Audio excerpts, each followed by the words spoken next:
Hello, my name is Maria. I'm going to talk about anatomy basics today. So, if you look at human figures, they look like crazy combinations of curves, and it seems impossible to ever learn how to draw them. But inside every human figure, there is a very basic structure, which every child will draw when you will ask this child to draw a figure in motion. It's a stick figure, and our only goal is to draw this stick figure with right proportions. This is how you start drawing any figure. You find top and bottom, you break this in half, and this will be legs. These legs can be standing, these legs can be dancing, but right in the middle, these legs will have knees. And if a person will move this leg, these proportions will still be the same. This part is equal to this one. Now, to find a head, you need to break top part in half and half. This is head. There will be 1, 2, 3, 4, 5, 6, 7, 8 heads in the body. Neck will be about half of the head size, and that's where your ribs will start, right? Your ribs and pelvis together, they will make a shell, like turtle's shell. All your inner organs will be in it. But we are people, we are more flexible than turtles. We can bend. Where we can bend, there is a space between your ribs and your pelvis. That's what we call a waistline, and that's where your legs are inserted, right in the middle of your head. Here we will have a waistline because it's the narrowest part of your torso, right?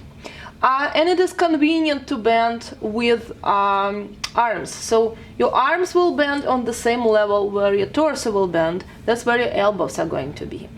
So you see size of a head and a half in arm, in top part of an arm, and then there will be almost as much, just a little bit less, in the bottom part. That's pretty much it. So when you draw, say, a running person, top, bottom, half, legs bended.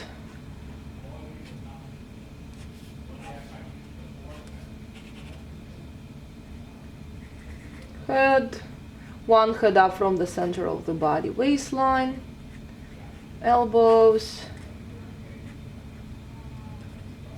All you do, you add flesh later. Make sure that the legs are wider than arms. And you have your basics. Foot is as big as a head. You can take your shoe off and check. Hands are big enough to hide your whole face and have some room for the nose. But we will talk a little bit more about most important bones and muscles today.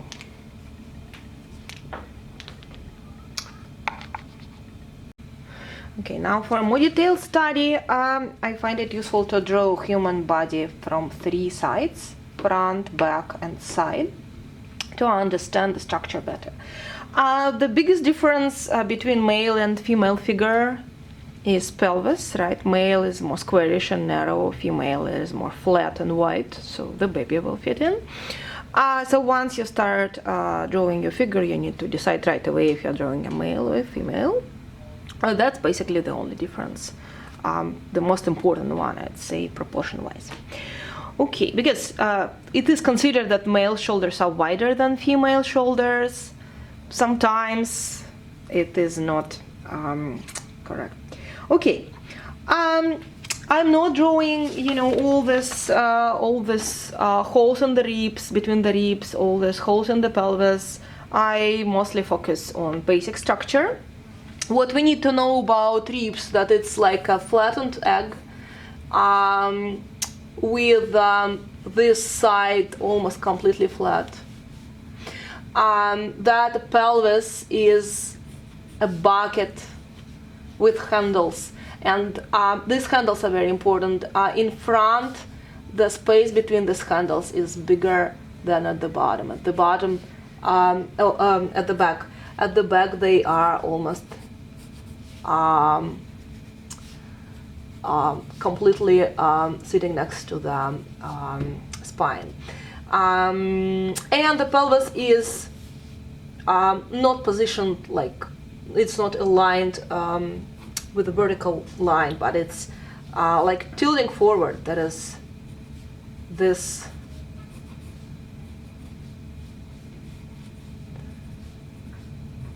looks like this from the side. And then the ribs, they're doing the opposite.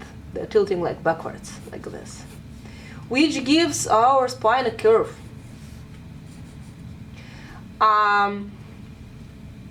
What else? Legs are straight, 2 bones, 3 bones, 1 bone on top and 2 at the bottom.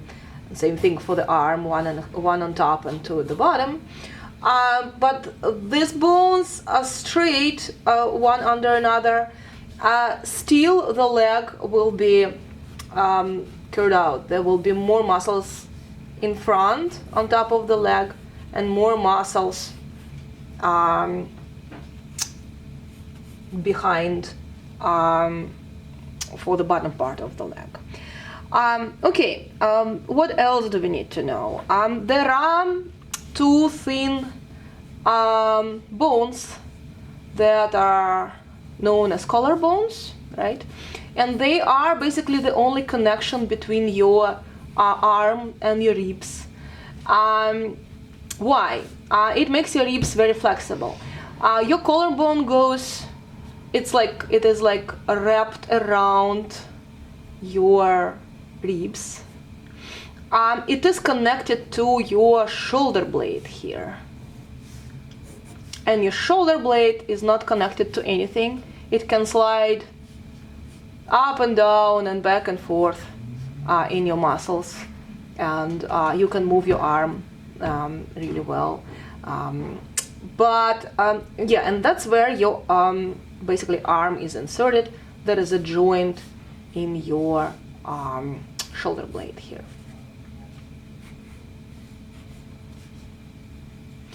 This bone is called humerus. It has like 2 big rolls at the end, and there are 2 bones that can be parallel to each other, and they can be crossed, which makes our arms even more flexible. There is no right position for them, right? Your thumb can be like facing outside, can be facing inside. When they are parallel, they will not be aligned with this bone, with humerus, but this one is small, and it's called radius. It has a really small tip here, and then it's getting much wider at the bottom. And ulna does the opposite. It's pretty wide here on top and gets really narrow at the bottom. So they can be crossed and they can be parallel. When our arm just hangs like this, it means they are parallel. If they are crossed. If you make them parallel, the arm will go slightly to the side. For the leg, right under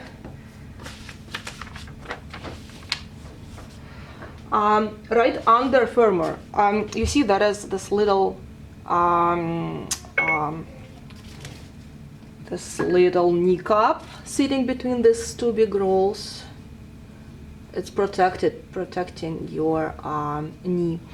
There is the bone called tibia, and it's very sharp. It has like a sharp edge in front, and you can feel it on your leg because it's basically not covered with any muscles.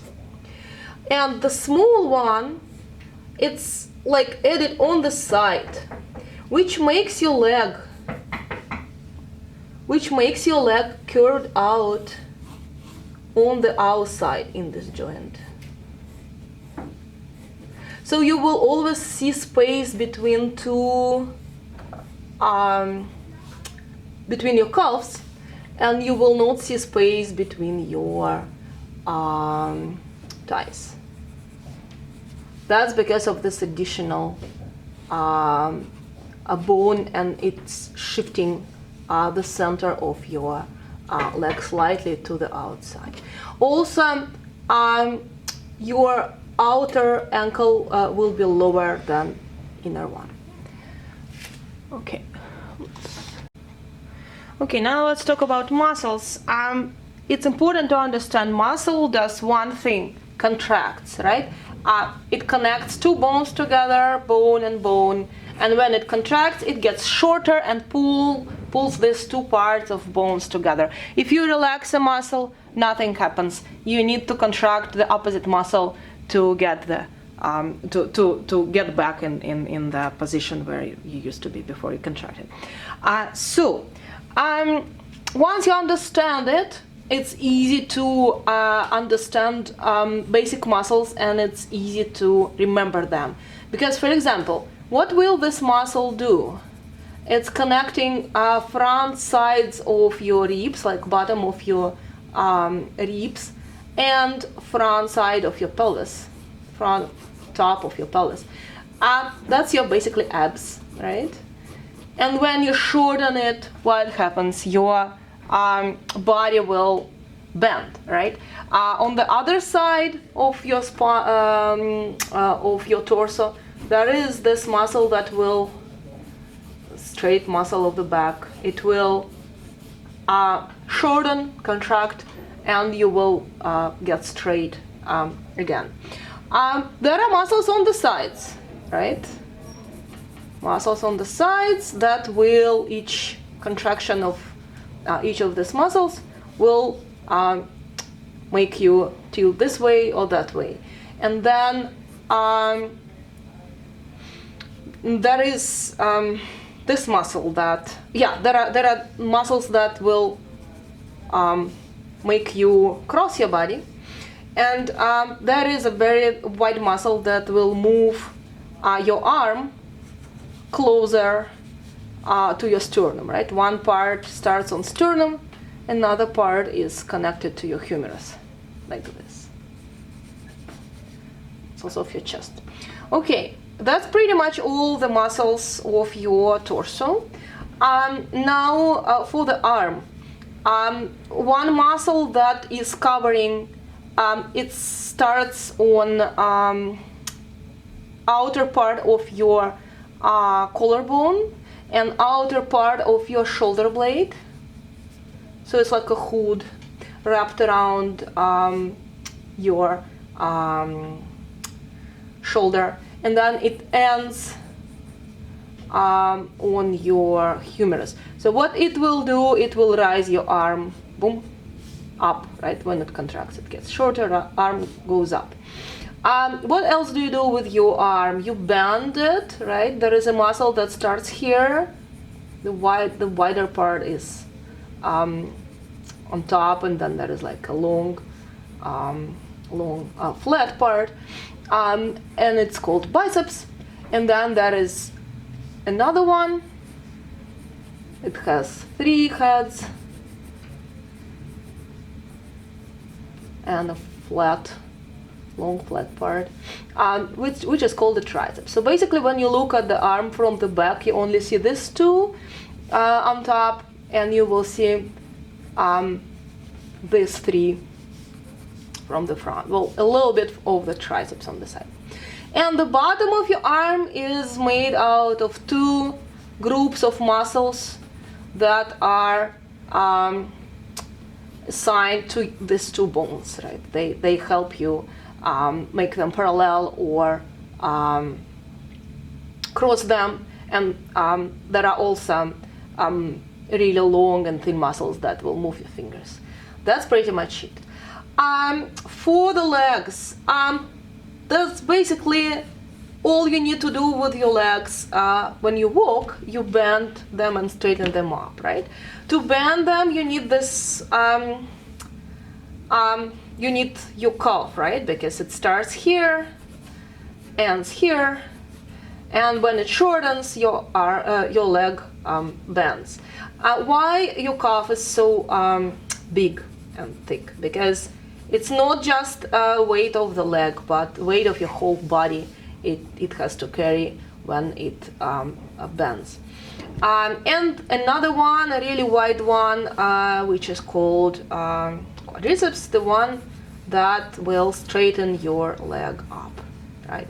The bigger part is on top, and then another one is at the bottom. That's the shape of your leg, and there are some muscles that will pull your leg up, right? And they mostly sit on the lower back, here and here. This one will pull your leg up, this one will pull your leg to the back, right? And there are also these muscles that will pull your leg to the center. That's pretty much it. If you touch your leg, you will feel that this is basically bone. The kneecap is normally very well shown on your leg. This muscle is well seen.